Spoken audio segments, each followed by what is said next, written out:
የሚገርም ድንቅ የሆነ ተአምር ነው። ባለፈው የሚካኤል ዕለት እዚህ ታቦት እየወጣ እያነገስን እያለነ አሁን ሀገራችን የገባውን በጣም አስከፊ በሽታ ሁላችንም እናውቀዋለን እና እናቴ ከክፍለ ሀገር ታፈነች ተብሎ ቋንቋው ይገባችኋል አይደለም ተብሎ ተነገረኝ በስልክ። እኔም እንግዲህ እዚህ ጋር ነበርኩና መድረስ አልችልም፣ ብደርስም ምንም ማድረግ አልችልምና ስለዚህ ሁሉም ያንተ ነውና መድኃኔዓለም ክርስቶስ አንተ መላኩን ልከ የባህራንን ሞት ወደ ህይወት የቀየርክ የእናቴንም ይህን ደብዳቤ ወደ ህይወት ቀየርልኝ ብዬ ነገርኩት። አሁን ተደውሎ እናቴ በሰላም ተለቃለች አሉኝ። ለክብሩ መገለጫ ይሆን ዘንድ ይህን ጥላ አምጥቻለሁ ነው የሚለው። ልንብላችሁ እግዚአብሔርን አመስግኑ። ሁላችንም እናማተው በስመ አብ ወወልድ ወመንፈስ ቅዱስ አሃዱ አምላክ አሜን። ክቡራን ሊቃውንተ ቤተ ክርስቲያን፣ የአብነት መምህራን፣ በየማይረጋችሁ ህዝቡን ቀድሳችሁ ያቆረባችሁ ካህናት፣ በዕርፈ መስቀሉ ደሙን ያቀበላችሁ ልዑካን ዲያቆናት፣ እንደዚሁም በአውደ ምሕረት ህዝቡን ለማገልገል ለወንጌል ተልእኮ የምትፋጠኑ ወንድሞቼ መምህራን፣ ሰባኪያን፣ ከሩቅ ቦታ መጥታችሁ በዝማሬ ያገለግላችሁ ወንድሜና እህቴ፣ እንደዚሁም ቤታችሁን ዘግታችሁ ኑሯችሁን ትታችሁ ወደዚህ ቦታ የመጣችሁ አባቶችና እናቶች፣ እህቶችና ወንድሞች፣ ምእመናንና ምእመናት፣ ህፃናት ጭምር በዚህ ሰዓት በፍቅሩ በሰበሰበን በልዑል እግዚአብሔር ፍጹም ሰላም እንደምን አደራችሁ? እንደምን አረፈዳችሁ? እንደምን ቆያችሁ? አሜን። አምላካችን አባታችን እግዚአብሔር ስለሚወደን ከታላቅ ፍቅሩ የተነሳ ለስጋዊም ለነፍሳዊም ህይወታችን የሚጨነቅ የሚያስብ በፍቅሩ ስቦ በረድኤቱ አቅርቦ ወደ ቤተ ክርስቲያን መተን ከዛሬ በፊት ላደረገልን ምስጋና እንድናቀርብ ለሰራነው በደል ንስሐ እንድንገባ ዓለምንና ህዝቦቿን ከክፉ ይጠብቅ ዘንድ ለመጸለይ ለሶስቱ ዓላማ ወደ ተቀደሰው የእግዚአብሔር ከተማ ወደ ቤተ መቅደሱ እንድንመጣ የፈቀደልን ልዑል እግዚአብሔር ክብር ምስጋና ይግባው። ክብር ምስጋና ይግባው። ክብር ምስጋና ይግባው። በአጸደ መቅደሱ ቆመናል። እንደዚሁም ይሄንን ስናስብ በዚህ ስንገኝ ለዓለም ድህነት መሰረት የሆነችው እመቤታችንን ቤተ መቅደሱ የታነጸለት ቅዱስ ሚካኤልን እንዲሁ እናስባለን። ለእመቤታችን ክብር ምስጋና ይሁን፣ ለቅዱስ ሚካኤልም ክብር ምስጋና ይሁን። አመስግኗቸው አንድ ላይ።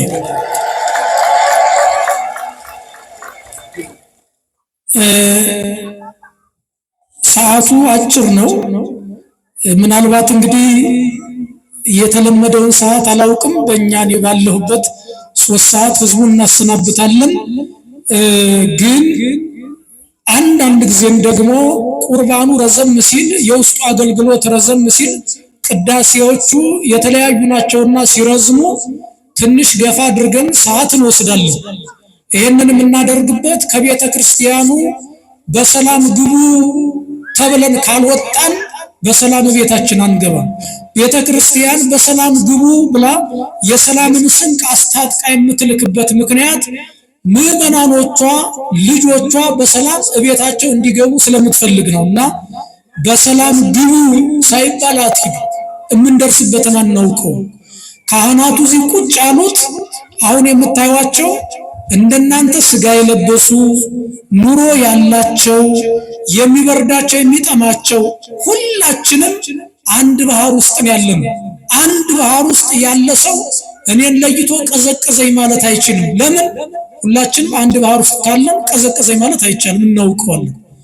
አንድ ሰዓት ውስጥ ካለን ለይቶ አቃጠለኝ አይባልም። ሁላችንም አንድ ሰዓት ውስጥ ካለን እሳቱ ወላፈኑ እኩል ነው የሚገርፈንና ካህናቱ ኑሮ አላቸው፣ አገልጋዮቹ ኑሮ አላቸው፣ እናንተም አላችሁ። ተለይተን እንሂድ አትበሉ። ሌላው ደግሞ ሰላም የሚገኘው እዚህ ቦታ ነው። እዚህ ቦታ ነው ሰላም የሚገኘው። አሁን ወደዚህ ስትመጡ የለበሳችሁት ልብስ አንዱ ካንዱ ይለያያል። በለበስኑ ልብስ ምክንያት የከለከለናል ወደዚህ እንዳንገባ። ሀብታችን ይለያያል። በሀብታችን በድህነታችን ምክንያት እንዳንገባ የከለከለናል። ኃጢአተኞች ነን። በበደላችን በኃጢአታችን ምክንያት ቤተክርስቲያን በሯን ዘጋችብን። የለም፣ ነፃነት፣ እኩልነት፣ ሰላም፣ እረፍት የሚገኘው እግዚአብሔር ቤት ነው። ክብር ምስጋና ለእግዚአብሔር። ስለዚህ አትቸኩሉ። አጭር መልእክት ተነጋግረን እንለያየን።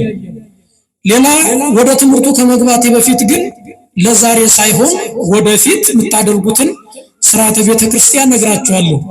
ሴቶቹ በግራ በኩል ወንዶቹ በቀኝ በኩል ነው የምትቀመጡት። ተቀላቅሎ መቀመጥ አይቻልም። ስርዓተ ቤተ አሁን ይሄ የቤተ ክርስቲያኑ የሰሜኑ በር ምንድነው የሚባለው? የማን መግቢያ ነው? የማን መግቢያ? የወንዶቹ መግቢያ በር። ደቡቡስ? የሴቶቹ መግቢያ። ምስራቁስ? የካህናት መግቢያ በር። ስለዚህ ቤተ ክርስቲያኒቷ እንዲህ ስርዓት ህግ አላትና አቀማመጣችንም እንደዚሁ።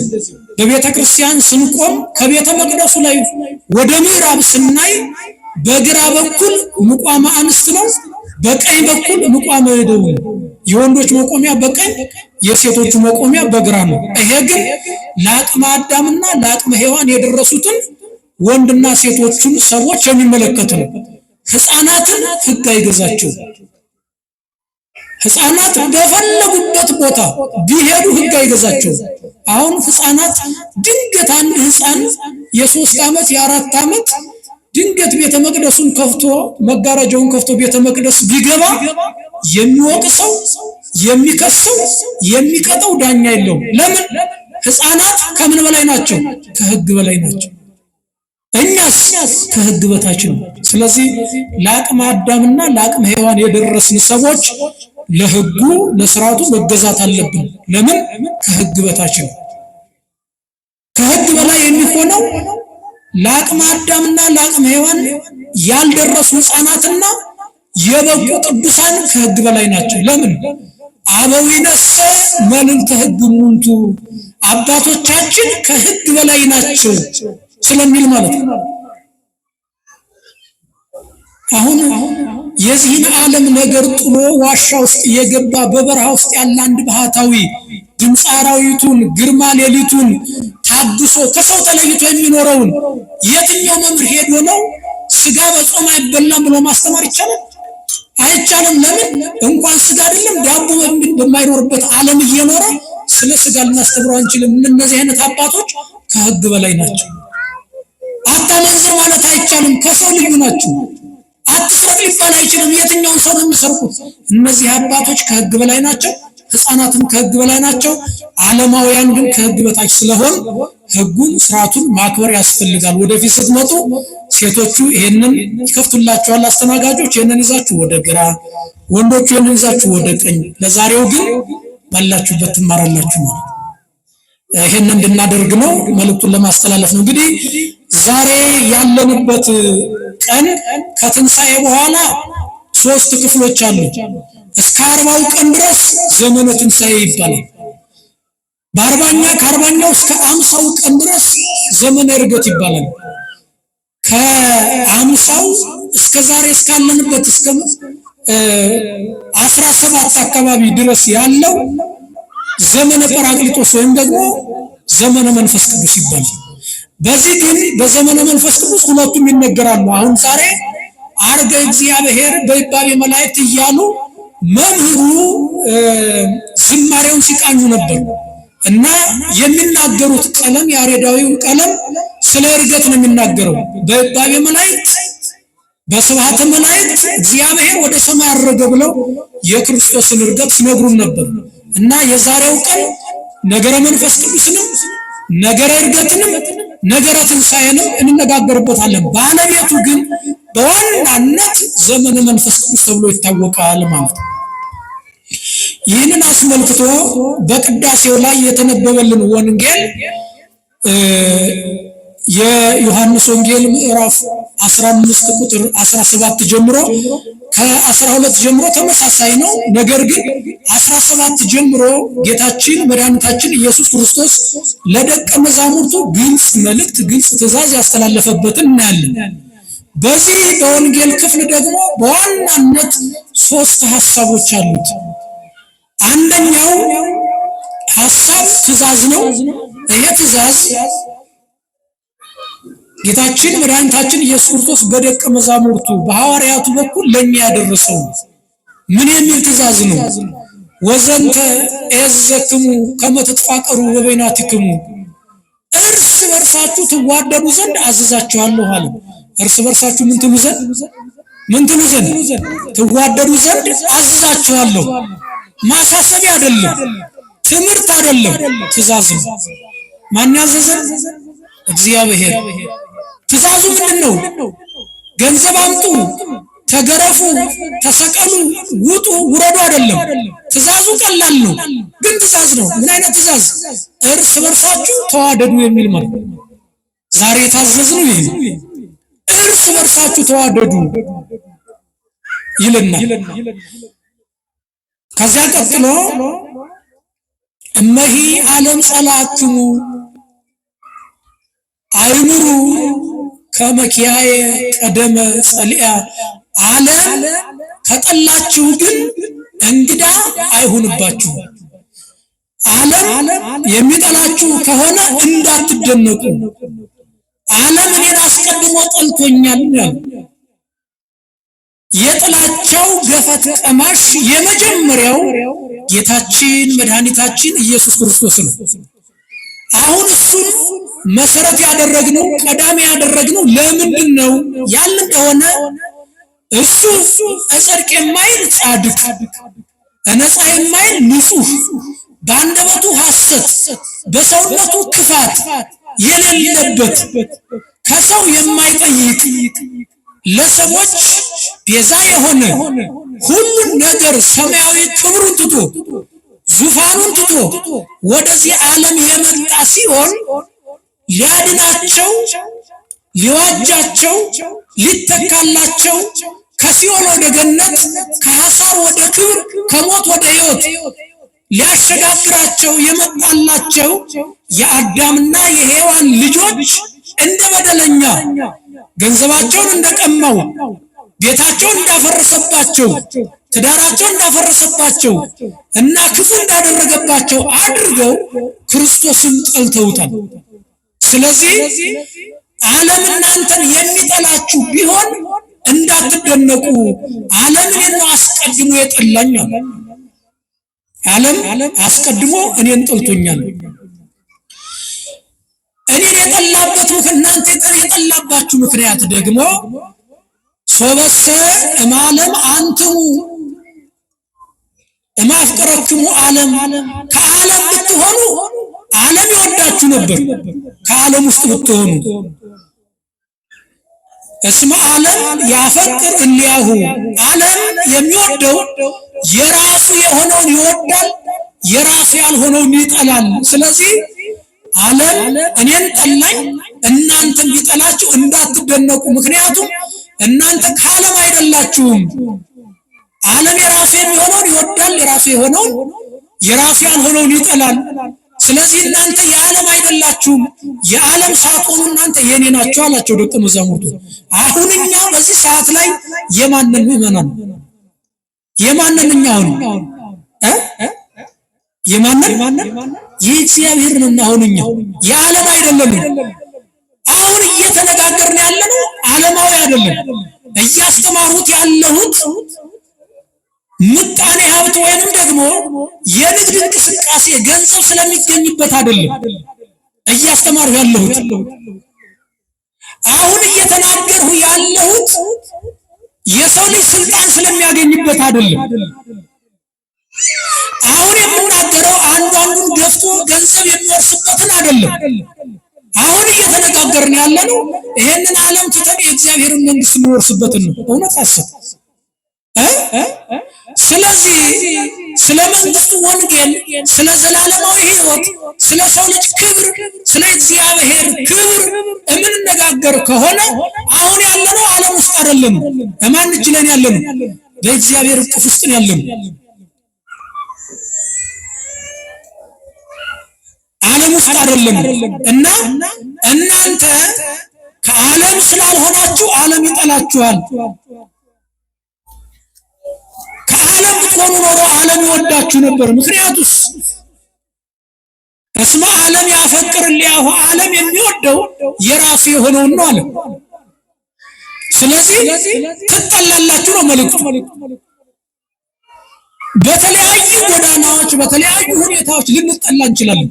አንዳንዱ ሰዎቹ ተሰብስበው ሲያገሉትና ሲገፉት ዓለም ላይ እንዳለ የሰው ሐሳብ እንደሆነ ባለመረዳት እኔ እድለ ጎደሎ ስለሆንሁ ነው ይላል። እኔን እግዚአብሔር የምጠላ ሰው አድርጎ ስለፈጠረኝ ነው ይላል።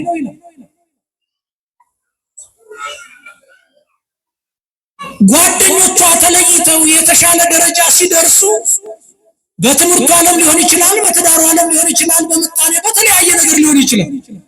አይ እነሱ እኮ ልዩ ፍጥረት አድርጎ እግዚአብሔር ስለፈጠራቸው እነሱ ትልቅ ሕይወት ላይ ደረሱ፣ እኔ ግን እድለ ቢስ ስለሆኑ ባለሁበት ቀረው የምትልም አለች። እንዲህ ስለሆነ አይደለም መልሱ እድለ ቢሶችና ጎደሎች ስለሆኑ ሳይሆን ዓለም ውስጥ ስላለን። ዓለም የራሱ የሆነውን መርጦ ይወስዳል፣ የራሱ ያልሆነውን ይጠላል። ከአምሳ ሰዎች መካከል 49 ሰዎች ራቁታቸውን በሚጨፍሩበት ቦታ ላይ አንቺ ብቻሽን ቀሚስሽን ለብሰሽ ነጠላሽን ለብሰሽ እነሱ መካከል ብትገኚ 49 ሰዎች ይጠሉሻል። ለምን? ዓለማዊ ስራ በሚሰሩት መካከል ክርስቲያኖች ሆነን የክርስትና ሕይወትን ይዘን የወንጌልን ትእዛዝ አክብረን ከተገኘን እንጠላለን። ሰክረው ራሳቸውን የሚያቆሽሹ የወደቁ ራሳቸውን የበደሉ ሰዎች፣ በዝሙት ራሳቸውን የበደሉ ሰዎች፣ በክፋት ራሳቸውን የበደሉ ሰዎች ባሉበት ቦታ ላይ እኛ መካከል እንዘምራለን ብንል፣ ወንጌል እናነባለን ብንል፣ ቃል እናገራለን ብንል ወይ እኛን ገፍተው ያስወጡናል ወይ እነሱ ከኛ ይለያሉ። ስለዚህ ዓለማውያን ሰዎች ባሉበት ቦታ ላይ ስንኖር መንፈሳውያን ከሆን መገፋትን ማመን አለብን። የክርስቶስ ልጆች ከሆን የክርስቶስ ቤተሰቦች ከሆን ክርስቶስ ተብሎ ክርስቲያን የሚለውን ስም ከሰጠን ታላቁን ስልጣን ከያዝ የስልጣኑ ባለቤት ከሆን የስልጣኑ ወራሾች ከሆን ክርስቶስ እኮ ይሄንን ዓለም ወደ ክርስትናው ሲሰበስበው እየተሸለመ አይደለም፣ እየተገረፈ ነው። አልተገረፈም? ወደ ክርስትናው ሲሰበስበው እኮ ሐሞት እየጠጣ እኮ ነው፣ መራራ እየተጋተ እኮ ነው። ግን እኮ ውቅያኖስ ፓሲፊክ ልትሉት ትችላላችሁ፣ አትላንቲክ ልትሉት ትችላላችሁ፣ ህንድ ውቅያኖስ ልትሉት ትችላላችሁ። ሌላውን ግዙፋኑን የውቅያኖስን ክፍል አነሳን እንጂ ሐይቆቹ፣ ባህሮቹ፣ ምንጮቹ፣ ወንዞቹ ሁሉ በሱ የተፈጠሩ የሱ ናቸው። ግን ተጠማው ሲል እኮ የዚህ ሁሉ ወንዝ አስተዳዳሪ ገዢ የውቅያኖስ ባለቤት የቀረበለት እኮ መጻጻ ሰውነትን አንጀትን የሚበጣጥስ መጠጥ ነው። እውነት ነው ሐሰት ነው? ስለሚወዱት ነው ይሄንን ያቀረቡለት፣ ስለሚወዱት ነው አይደለም። ስለዚህ ዓለም እኔን ይጠላኛል፣ እኔን ስለጠላኝ እናንተን ቢጠላችሁ የሚያስደንቅ አይደለም ማለት። ይሄንን ካለ በኋላ ሲያስረዳ ተዘከሩ ቃለ ዘአነብ የለክሙ አልወ ገብር ዘያቢ ምግዚኡ ወይ ሐዋርያ እምዘፈነወ። እኔን በባዶ ግንባር የተፈጠረውን ብርሃን ሰጥቼ አልዓዛርን መቃብሩን ከፍቶ መግነዙን እንደታሰረ እንዲነሳ ያደረኩ ደም በሕይወቷ የሚፈሳትን ደሟን ያቆሙ ጎባጣውን ያቀናው በሁለት ዓሣ በአምስት የገብስ እንጀራ 5 ገበያ ሕዝብ አበርክቼ 12 ቅርጫት እንዲነሳ አድርጌ ለተራቡት አብልቼ ለተጠሙት አጠጥቼ ድህነተ ሥጋ ድህነተ ነፍስን ሰጥቼ የምኖር እኔን ሞት ከፈረዱብኝ እናንተ የኔ ደቀ መዛሙርት ናችሁ፣ የኔ ልጆች ናችሁ። ስለዚህ የፈለገውን ያክል ቢከብር ነው ጥያቄ። አገልጋይ ከጌታው ሊበልጥ አይችልም። ይበልጣል? የፈለገውን ያህል ብትዋብ ብታጌጥ ሰራተኛዋ ከመቤትቷ የምትበልጥበት እድል አለ? ይቻላል? አይቻልም። ተላላኪስ የተላከ ከላኪው የፈለገውን ያክል መልኩ ልዩ ቢሆን ጀግና ቢሆን ወታደሩ ከንጉሱ አገልጋዩ ከጌታው ይበልጣል? አይበልጥም። ስለዚህ እኔ ጌታችሁ ነኝ፣ አምላካችሁ ነኝ፣ የፈጠርኋችሁ እኔ ነኝ። እኔ ላይ ዓለም እንዲህ ካደረገ እናንተ ከኔ አትበልጡምና ቢጠላችሁ አያስደንቅም ነው መልእክቱ።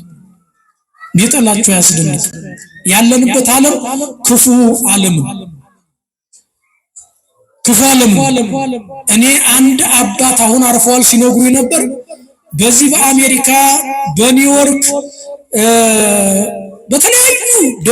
በተለያዩ ስቴቶች በመንገዱ ላይ ስለ ሰይጣን ክብር የሚናገሩ ሰዎች በፖሊስ ይደገፋሉ፣ ውሃ ይሰጣቸዋል፣ ይሸለማሉ።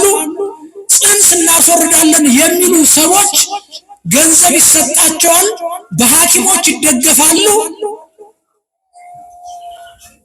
ስለ እግዚአብሔር አለመኖር የሚናገሩ ሰዎች ገንዘብ ይሸለማሉ፣ ቤት ይሰጣቸዋል፣ ስልጣን ይሰጣቸዋል። ስለ ወልደ እግዚአብሔር ክርስቶስ ከሰማየ ሰማያት መውረድ፣ ከድንግል ማርያም መወለድ፣ ዞሮ ማስተማር፣ ለዓለም ቤዛ መሰቀል፣ በመስቀል መሞት፣ ሞቶ መቀበር፣ ወደ ሲኦል መለኮት በተዋሃደው ነፍስ ስጋ በተለየው ነፍስ ወደ ሲኦል ወርዶ ነፍሳትን ከሲኦል አወጣ ብሎ መስበክ ወደ ዘብጥያ ያወርዳል፣ ያሳስራል። ስለዚህ ዓለም የሚፈልገው ምንድነው? የረከሰ ሲነገር የቆሸሸ ሲነገር ስለ እግዚአብሔር ክብር ሳይሆን ስለ ሰይጣን የዓለም ገዥነት ከመቃብር ወደዚህ ስለሚቀረው ሕይወት መስበክ፣ በእግዚአብሔር ክብር ላይ ጉድፍና አቧራ መጫን፣ የእግዚአብሔርን የቤዛነት ሥራ አፈር ውስጥ መቅበር በዓለም ላይ ሲያስመሰግን ይህንን ክብር መናገር ያሳስራል። ስለዚህ ዓለም የሚወደው ይህንን ነው እና ዓለም እኔን ይጠላኛል፣ እናንተም ቢጠላችሁ እንዳትደነቁ ነው ያለን ጌታ። እንዳትደነቁ። በለበስነው ነጠላ መገፋት ይመጣ ሊያሳስበን አይገባም። ቃሉ ነው። ያደረግነውን ማተብ ለመበጠስ የሚፈልግ ቢመጣ ወዴት መሄድ አይቻልም። ማተባችን አይደለ አንገታቸውን ሰዎች ሰጥተው። ስለዚህ ምርጫችን ሁለት ነው። የክርስቶስ ልጆች ሆነን በክርስቶስ እቅፍ በክርስቶስ ብርሃን በአምላካችን በእግዚአብሔር እቅፍ ውስጥ ሆነን መከራ መቀበል አንዱ ነገር ነው። አይ እኔ በዓለም ላይ ዓለማውያን በሚኖሩበት ራሳቸውን የሚያረክሱ ራቁታቸውን የሚጨፍሩ ዝሙተኞች፣ አመንዝራዎች፣ ሰራቂዎች፣ ወንበዴዎች፣ ነፍሰ ገዳዮች፣ ሰካራሞች እነዚህ በሚኖሩበት እኖራለሁ ከነሱ ጋር እየኖርኩ ስጋዊ ሕይወትን አድናለሁ ማለት ሁለተኛው መንገድ ነው። ስለዚህ የተሰጠን አንድ መንገድ ነው። ወይ የዓለምን መንገድ መከተል ወይ ደግሞ የእግዚአብሔር መንገድ ተከትሎ መከራ መቀበል። ጻድቃን ያስተማሩ ይሄንን ነው። አሁን እኮ ቅዱሳን ከላይ እስከ ታች እንደ እንጨት በመጋዝ ተሰነጠቁና ኢሳይያስ ስንል መርገም ስላለባቸው ከሰው የተለዩ ስለሆኑ አይደለም። እነ ኤርምያስ በድንጋይ ተቀጥቅጠው ሲሞቱ ሌላ ዕድል ስላላቸው አይደለም። እነ ጳውሎስ በሰይፍ እነ ቅዱስ ጴጥሮስ ቁልቁል ተዘቅዝቀው ሲሰቀሉ ሌላ ሰዎች ሆነው አራዊት ሆነው አይደለም። የክርስቶስን የፈጣሪያቸውን የእግዚአብሔርን ቸርነት የእሱን አዳኝነት ቤዛነቱን ምሕረቱን የዓለምን ክፋት የእግዚአብሔርን ምሕረት አጉልተው ሲናገሩ ዓለም የፈረደችባቸው መከራ ነው። ሌሎቹም ቢሆን በተራቡ አናብስት ጉድጓድ ውስጥ ሲወድቁ በነደደና በጋለ የብረት አልጋ ላይ እሳት የማይችለው ገላቸው ተኝተው ከስር እሳት እየነደደባቸው የሰውነታቸው ስብ ተንጠፍጥፎ መሬቱን አፈሩን እስከሚያጠጣው ድረስ መከራውን በአኮቴ ሲቀበሉ ዓለም ላይ ስላሉ ነው። ለዚህ ነው በዓለም ሳላችሁ አለ መከራ አለባችሁ። በዓለም ሳላችሁ ምን አለባችሁ? መከራ አለባችሁ። የኛ ነጠላችን መከራ ያስፈርዳል። ማተባችን መከራ ይስባል። ወንጌላችን መከራ ይስባል። ክርስትናችን፣ ጾም ጸሎታችን፣ ቅዳሴያችን፣ ማህሌታችን ይሄ ሁሉ መከራ ይስባል። ታዲያ ሁለት ወዶ አይሆንም።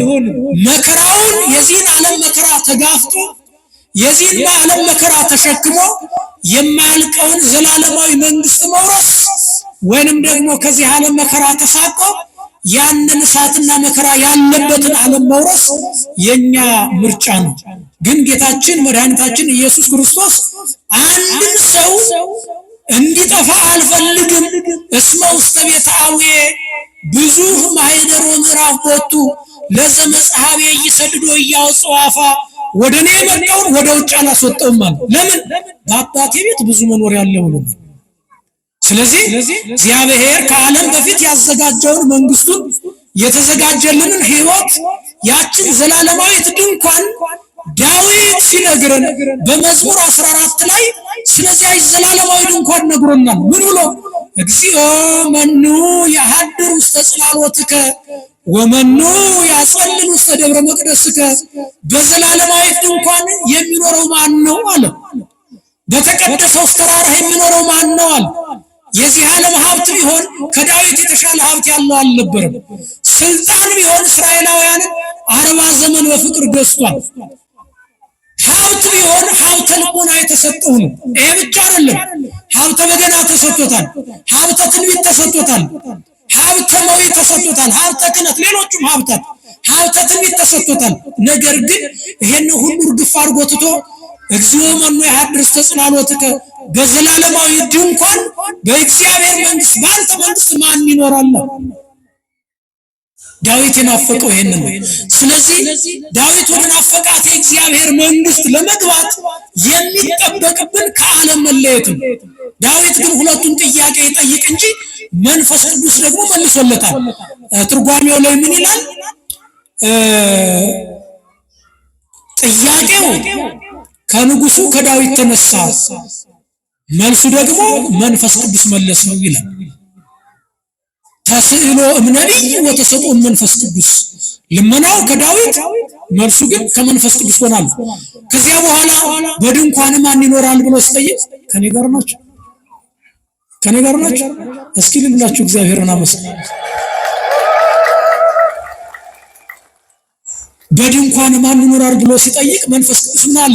ዘንጹህ ልቦ ንጹህ ደዊሁ። አፉ የተናገረው ልቡ የሚያስበው ልቡ ያሰበውን አፉ የሚናገረው እሱ የእግዚአብሔርን መንግስት ይወርሳል። ወዘይለቅሐ ወርቆ በርዴ፣ ገንዘቡን በአራጣ ያላበደረ ጉቦኛ ያልሆነ የእግዚአብሔርን መንግስት ይወርሳል። ወዘያጽአ ለአዝማዲሁ፣ ዘመዶቹን ያላሰደበ። ዘመዶቹ ምን አላለ? ምን ያላለ? ያላሰደበ የማንን እንኳን ይወርሳል? የእግዚአብሔርን እንኳን ይወርሳል። ብዙ ሰዎች በቤተሰባቸው የሚሰደቡ አሉ። እንዴ የዚህ አይነው አጎት ነው እንዴ የሚል እኮ አለ። የዚህ አመንዝሮ አጎት ነው፣ የዚህ የማንጅራት መቼው እናት፣ የማንጅራት መቼው አባት፣ የኪስ አውላቂው አባት እንላለን። እና ወዘያጽአ ለአዝማዲሁ፣ ሰዎቹን ዘመዶቹን ያላሰደበ ወዘመኑን በቅድሜው እኩይ ክፉ ሰዎች በፊቱ የተጠሉለት የእግዚአብሔርን ድንኳን ይወርሳል። ይህንን የመለሰው አስሩን ነገር ዳዊት የእግዚአብሔርን መንግስት ማን ይወርሳል ብሎ ጠየቀው ጥያቄ አስሩን መልስ ደግሞ መንፈስ ቅዱስ መለሰለት ማለት። ስለዚህ ከዓለም ከሆን የእግዚአብሔርን ድንኳን ዳዊት የተመኛትን መውረስ አንችልም።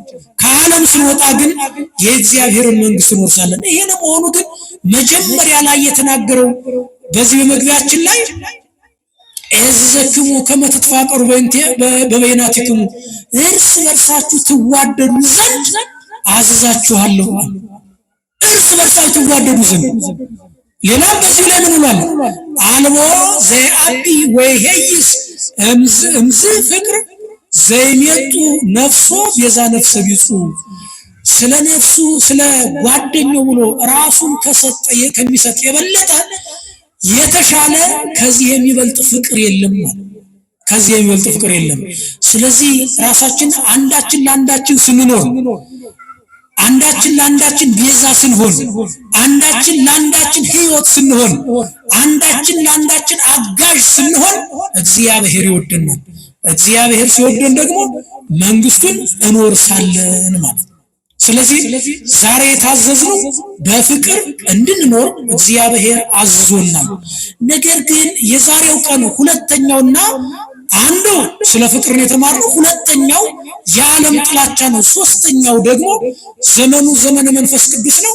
እንግዲህ ምን ይለናል መጨረሻው ላይ ወሶ መጻ ጰራቅሊጦስ ዘአነፌኑ ለክሙ እምኀበ አብ መንፈሰ ጽድቅ ዘይወጽእ እምኀበ አብ ውእቱ ሰማዕቴ ውእቱ ይነግረክሙ። እኔ የምናገረውን እናንተ የማታስተውሉትን እየተናገርሁ ትሰማላችሁ፣ አታዳምጡም፣ ታያላችሁ፣ አታስተውሉም። ይሄ የሆነበት ምክንያት ደግሞ አይታችሁ እንዳታስተውሉ ሰምታችሁ እንዳታዳምጡ ያደረገው መንፈስ ቅዱስ በሕይወታችሁ ስለሌለ ነው። መንፈስ ቅዱስን እልክላችኋለሁ፣ ከአባቴ ዘንድ እልክላችኋለሁ። እሱ ሲመጣ ሁሉን ነገር የረሳችሁትን እንድታስታውሱ፣ ያላወቃችሁትን እንድታውቁ፣ የዘነጋችሁትን እንድታስታውሱ፣ የረቀቀባችሁን አጉልቶ ይነግራችኋል። ስለዚህ መንፈስ ቅዱስ ይመጣላችኋል ብሎ ዘመነ መንፈስ ቅዱስን ይነግረናል። ለመሆኑ መንፈስ ቅዱስ ስንል ምን ማለት ነው የሚለውን በጥቂቱ እናይ። እንደው በእውነት ካህናት መስቀላችሁ ስታነሱ ስታሳልሙ፣ ምዕመናን ማተባችሁ ስታዩ፣ የክርስትና ስማችሁ ስትሰሙ ከየት የመጣ ነው የሚለው የሚገባችሁ ነገረ መንፈስ ቅዱስን ሀብተ መንፈስ ቅዱስን ስትማሩ ነው። መንፈስ ቅዱስ ማለት የመጀመሪያው ስራው ሀብቱ መጽንዒ ማለት ነው፣ የሚያጸና ማለት ነው። መንፈስ ቅዱስ የሚያጸና ማለት ነው። የት ነው የሚያጸነው? እኛ ክርስቲያኖች ሆነን ባጠለቅነው ማተብ በክርስትናችን እንድንኖር፣ ሃይማኖታችንን እንዳንተው፣ ማተባችን እንዳይፈታ፣ መከራውን እንዳንሳቀቅ በክርስትና ሕይወት የሚያጸናን ሀብተ መንፈስ ቅዱስን የሰጠን የእግዚአብሔር ሀብት የሆነው መንፈስ ቅዱስ ሀብቱን የሰጠን እርሱ ነው የሚያጸናን። እና አንዱ መንፈስ ቅዱስ ሀብቱ ማጽናት ነው። ሌላው ዓለሙን ትተው፣ ይሄንን ዓለም ትተው በማይታየው ለውጠው በገዳም ያሉ ባህታውያኑ መነኮሳቱ በዋሻ ውስጥ ያንን አሸዋውን ቆርጥመው ውሃ ጠጥተው የመረረውን ቅጠል ጣፋጭ አርጎላቸው በዚያ በዋሻው ግርማ ሌሊቱን ድምፅ አራዊቱን ታግሰው የሰይጣንን ፈተና ታግሰው እዚያ የሚኖሩት በዋሻው ውስጥ መንፈስ ቅዱስ ስለሚያግዛቸውና ስለሚያጸናቸው ነው። ስለዚህ አሁን ላለነው ለዓለማውያኑ በዚህ ዓለም ላለነው ዓለማውያን ወደ እግዚአብሔር የሚማልዱ ዓለምን ጠብቅ ሕዝብን ጠብቅ ብለው የሚጸልዩት ዋሻ ውስጥ ሆነው የማናያቸው ቅዱሳን በዋሻው ውስጥ እንዲጸኑ መንፈስ ቅዱስ ስለሚረዳቸው ነውና መንፈስ ቅዱስ አንዱ ሀብቱ ማጽናት ነው። ሁለተኛው መንፈስ ቅዱስ ናዛዚ ማለት ነው፣ የሚያረጋጋ ማለት ነው። እናቱ የሞተችበት ልጅ፣ እናቱ የሞተችባት ልጅ፣ ሚስቱ የሞተችበት አባወራ፣ ባሏ የሞተባት እናት፣ ልጆች አባታቸው የተለየባቸው መቃብር እንግባ አብረን እንቀበር ይላሉ። ልባቸው ይሰበራል። ቆይቶ ግን ሕይወት ይቀጥላል። ለምንድነው የሚቀጥለው? መንፈስ ቅዱስ በሀብቱ ልባቸውን ስለሚያረጋጋ እና ስለሚያጸና ነው። ስለዚህ መንፈስ ቅዱስ ሀብቱ አንዱ ማረጋጋት ነው። ሶስተኛ መንፈስ ቅዱስ መንጽሔ ነው፣ የሚያነጻ እርሱ ነው። ምን የሚል እርሱ ነው? የሚያነጻ። በዚህ በታኅሳስ 3 ላይ ባለው መምህራኑ ይረዱኛል ማይለታውያኑ እስመ ለዓለሙ ላይ ምንድነው የሚለው? በጽሐ ሰናይ ወአልጸቀ ዘመን ወበዓለ ለማርያም አንጽሖ ሥጋ ሀገረ ላይ ሊያያሉ ያዜሙታል። ድንግል ማርያም ከእናቷ ማህፀን ከመውጣቷ በፊት ከአዳም የባህሪ ከአዳም የውርስ ኃጢአት ከእናቷና ከአባቷ ንጹህ ያደረጋት መንፈስ ቅዱስ ነው። ማን ነው ንጹህ ያደረጋት? ማን ነው? መንፈስ ቅዱስ። ስለዚህ ነው አንጽሖ ሥጋ ሀገረ ላይ ሊያምን መጀመሪያ እሷን አንጽቶ ነው በተቀደሰው ሥጋ ላይ ያደረውና ይሄንን ስራ የሰራው መንፈስ ቅዱስ ነው። አራተኛ መንፈስ ቅዱስ ማለት ከፋሊ ማለት ነው፣ የሚከፍል ማለት ነው። ይሄን የሚወስደን ወደ ነገረ ድህነት ነው። አሁን እኛ ማን ነው ሞቱ ያዳነን ስንባል ማን ያዳነን? እስኪ ተናገሩ። ሞቱ ያዳነን ማን ነው? ሁላችሁም ተናገሩ። ሞቱ ያዳነን ማን ነው? በልዩ ስሙ ማን ነው? ኢየሱስ ክርስቶስ ማለት ሞቱ ያዳነን። ይሄንን ሞቱ ያዳነበትን ሥጋውን የወሰደው ከማን ነው? ከማን ነው ንገሩ? ከድንግል ማርያም ራሱን የወሰደው እስኪ በዚህ በዘወትር ጸሎታችን ላይ በቤት ስዋ ላይ ምንድነው የሚለው? ወበሳድስ ወር ተፈኖ ገብርኤል መልአክ ማበ እግዚአብሔር ካለ በኋላ ምን ይላል? መጣና በስድስተኛው ወር መልአኩ መንፈስ ቅዱስ ይመጽእ ላዕሌኪ አላት። መንፈስ ቅዱስ ወደ ማን ይመጣል ያላት? ንገሪ። ወደ ማን? ወደ አንቺ ይመጣል። ወኃይለ ሉል ይጼለኪ ኃይለ ሉል ሥጋሽን ይለብሳል አላት። ድንግል ማርያም አይሆንም ብላ ነበር። ሶስት ምስክር ቆጠረላት። አንደኛው መንፈስ ቅዱስ ይመጣል ነው። ሁለተኛው ለእግዚአብሔር የሚሳነው ነገር የለም። ሶስተኛውስ ኤልሳቤጥ እንኳን ትጸንሳለች ትኖራለች ማለትበት ዘመን ጸንሳለች። ስለዚህ እሷ በ90 ዓመቷ ከጸነሰች አንቺ ያለ ወንድ ዘር ብትጸንሺ ለእግዚአብሔር የሚሳነው ነገር አለን አላት። የሚሳነው አለ? የለም። የሚሳነው ነገር የለም። እኛ እምነት ስለሚጎለን እንጂ እግዚአብሔር የሚሳነው ነገር የለም። ስለዚህ መልአኩ ከቆጠራቸው ሶስቱ ምስክሮች አንዱ ስራው የሚከናወነው በመንፈስ ቅዱስ ነው አላት። በማን ነው? በመንፈስ ቅዱስ ነው። መንፈስ ቅዱስ ይመጣል። ለዚህ ነው በጸሎታችን ዘእንበለ ዘርአ ብእሲ ጌታችን መድኃኒታችን ኢየሱስ ክርስቶስ የተጸነሰው ያለ ወንድ ዘር ነው። አንድ ሰው ሲጸነስ ከአባቱ ከእናቱ ከሁለቱ ነው የሚጸነሰው። የአባት ዘር የእናት ደም አንድ ላይ ሆኖ ተዋህዶ ሰውነትን ያገኛል። ጌታችን መድኃኒታችን ኢየሱስ ክርስቶስ ሲጸነስስ ያለ ወንድ ዘር ስንል ምን ማለታችን ነው? ስራው የተከናወነው በመንፈስ ቅዱስ ነው። ወደ ኦሪት ዘፍጥረት ስንሄድ ኦሪት ዘፍጥረት ምዕራፍ 3 ላይ ሲናገር እባቡን ሲረግመው እግዚአብሔር ምን አለው? አስተጻርር ማእከሌከ ወማእከለ ብእሲት ማእከለ ዘርከ ወማእከለ ዘራ በዘሯና በዘርፍ በሴቷ ዘርና በአንተ ዘር መካከል ጥላቻን አደርጋለሁ። የሴቷ ዘር ሲያገኝ ራስን ይቀጠቅጣል፣ አንተ ደግሞ ሰኮናን ትነድፈዋለህ። በሰውና በእባብ መካከል በእርግማን የጥላቻ ግድግዳ ሲቆም ማለት ነው። ስለዚህ በዘሯና በዘርፍ ነው ያለው።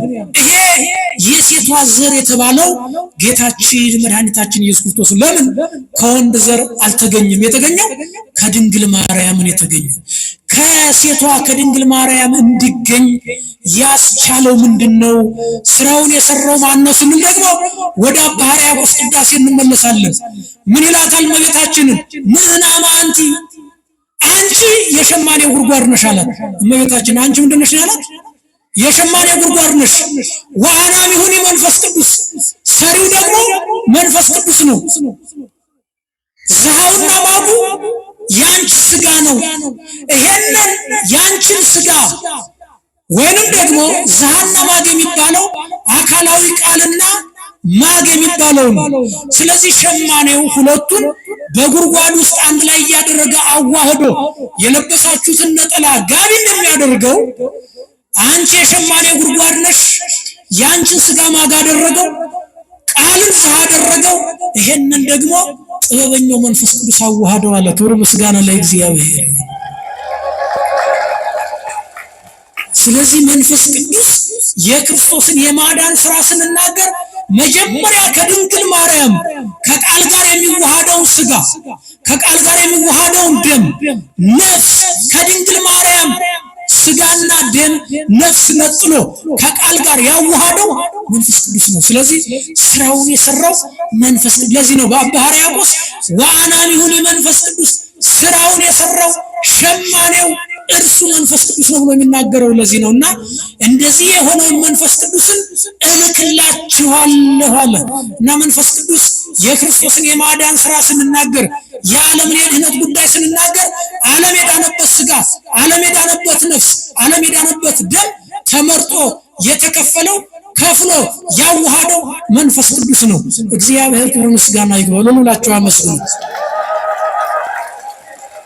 ስለዚህ ይሄ መንፈስ ቅዱስ ይመጣል ያጸናችኋል፣ ያልጸናችሁን ያጸናችኋል፣ ያልነጻችሁ ያነጻችኋል፣ ያልተረጋጋችሁ ትረጋጋላችሁ፣ እንደገና ደግሞ ያልተቀደሳችሁ ይቀድሳችኋል። መንፈስ ቅዱስ ሀብቱ እነዚህንና እነዚህ ብዙ ነው። ሀብቱ ወደ ማተባችን ስናይ ማተባችን ክሩ የመንፈስ ቅዱስ ሀብት ነው። በ40-80 ቀን ያገኛል። ነጠላችንን ስናይ እሱ ነው። ካህናት ሲባርኩ የሚናዙበት ስልጣን የተሰጠው በመንፈስ ቅዱስ ነው። ስጋው ደግሞ የሚለውጡበት ውሃውን ወደ ጸበል ስንዴውን ወደ ህብስት ወደ ስጋ ወይኑን ወደ ደም የሚቀይሩበት ይሄ ስልጣን የሀብተ መንፈስ ቅዱስ ነውና ይሄ ሀብቱ ብዙ ስለሆነ ወደ እናንተ ይመጣል። ትሰማላችሁ አታዳምጡ፣ እንድታዳምጡ ያደርጋችኋል።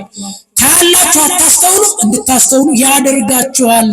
ስለዚህ ይሄንን ለማድረግ ግን ተዋዳችሁ ተስማምታችሁ ተግባብታችሁ ተፋቅራችሁ በአንድ ላይ ኑሩ። ያልተዋደደ ሰው ያልተፋቀረ ሰው እግዚአብሔር አይወደውም። እግዚአብሔር የማይወደው ሰው ሀብቱን አያሳርፍበትም። ምእመናን በትዳራችሁ ሀብተ መንፈስ ቅዱስ እንዲያርፍ መጀመሪያ ራሳችሁን ስራ ስሩ፣ ለመዋደድ ሞክሩ። በመስሪያ ቤታችን፣ በቤታችን፣ በኑሯችን፣ በሁሉ ነገር የእግዚአብሔር ሀብት ማረፍ አለበት። የእግዚአብሔር መንፈስ ቅዱስ ሀብት ካላረፈበት ትንሿ ጎጆአችን የጦር ሜዳ ነው የምትሆነው። ጦርነት ይነሳባታል። መስሪያ ቤታችን እንደዚያው፣ ትዳራችን እንደዚያው፣ ሁሉ ነገር እንዳለ እጃችን የጨበጠው እግራችን የረገጠው ሁሉ ረድኤተ እግዚአብሔር ያጣልና እግዚአብሔር ቤታችንን እንዲባርክ በሰራነው ፎቅ እግዚአብሔር እንዲያርፍ ሀብቱን እንዲያሳርፍበት፣ በመሰረትነው ትዳር ሀብቱን እንዲያሳርፍበት፣ በትምህርታችን፣ በስራችን፣ በንግዳችን፣ በሁሉ ነገር የእግዚአብሔርን ስም መጥራትና በፍቅር መኖር ያስፈልጋል። ከዓለም ክፉ ስራ መለየት፣ ራስ በራስ መዋደድ፣ የእግዚአብሔርን ስም መጥራት ያስፈልጋል። ከእግዚአብሔር ጋር ኖረን ሀብቱን እንዲያሳርፍብን፣ ከክፉ ዓለም እንዲገላግለን፣ ፍቅሩን፣ ምሕረቱን፣ ቸርነቱን እንዲያበዛ፣ ይችን የተጎሰቋቆለች መከራ የበዛባት ዓለም እንዲባርካት፣ እሳት የሆነች ዓለም እንዲያቀዘቅዛት፣ ይችን ያልተባረከች ዓለም እንዲባርክ፣ የረከሰች ዓለም እንዲቀድስ የእግዚአብሔርን ስም በጠዋትም በማታም ካህናቱን ምዕመናኑን መጥራትና እግዚአብሔርን ማምለክ ማመስገን ይኖርብናል። ይችን የተጎሳቆለች ዓለም እግዚአብሔር ባርኮ ራሱ ደሙን ካፈሰሰበት ምድር ላይ የሰው ደም እየፈሰሰበት ነውና የሰው ደም የማይፈስበትን እሳቱ የሚጠፋበትን እና ወንድማማቾች የሚዋደዱበትን የዘራነው ስንዴ በቅሎ እሸት ወተት የሚሆንበትን የተከልነው ወይን አፍርቶ ምግብ የሚሆንበትን እግዚአብሔር ፈቃዱን ያድርግልን። ምድራችንን አብዝቶ ይባርክ። ተፋቀሩ በበይናቲክሙ ኤዘክሙ፣ ራስ በራሳችሁ እንድትዋደዱ አዛችኋለሁ አለ። ራስ በራሳችን ተዋደዱ መንግስቱን ለመውረስ ስሙ ለመቀደስ ያብቃን። መልካም ዕለተ ሰንበት ይሁንልን። በሰላም ዋሉ።